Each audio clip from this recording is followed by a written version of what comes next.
Patuloy ang paglawak ng isang senatorial movement sa Europa para sa isang natatanging aspirante. Si Anton Cero sa detalye ng balita.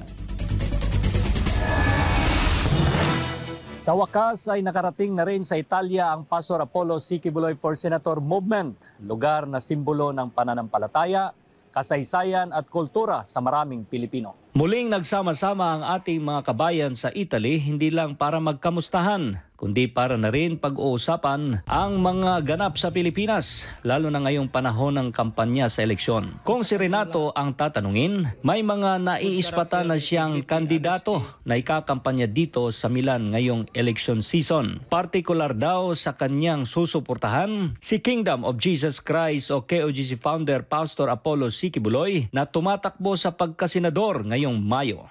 Ano sa kanya na lahat eh. Good character, may integrity, honesty.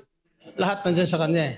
Tumatak sa Filipino community sa buong mundo ang marahas na 16-day KOJC Siege. Insidente na posibleng nagresulta sa pagdanak ng dugo, pero dahil naturuan ni Pastor Quiboloy ng pagpapakumbaba ang mga KOJC workers at members ay hindi ito nangyari.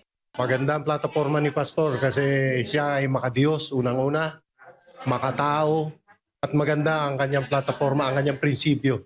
Karaniwang problema ng mga OFW ang kawalan ng oportunidad oras na sila'y matapos sa pangingibang bansa. Sa pakipag-usap ng SM9 News Bureau dito sa Europa, maraming matatandang Pilipino ang walang malinaw na plano para sa kanilang retirement. Isa ito sa tututukan ni Pastor Quiboloy oras na maupo sa Senado. At ang aking pong misyon, ang mga OFWs ay makauwi ng lahat sapagkat ang trabahong hinahanap nila ay sobra-sobra nandito sa Pilipinas at ang kanilang sweldohin dito mas doble kaysa kanilang pag-abroad. Yan po ang aking pangarap at ang pangarap na yan ay magkakaroon ng katuparan once makakita tayo ng isang leader.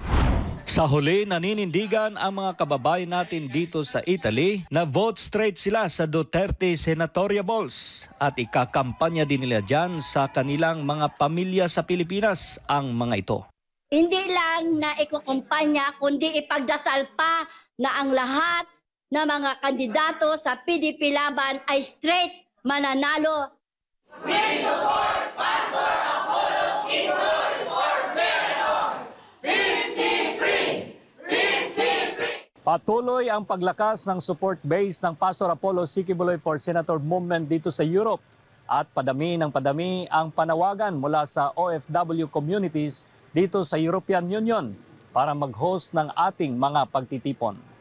Nag-uulat para sa SM9 News, ito si Anton Cero, ang inyong Global Citizen Correspondent dito sa Europa.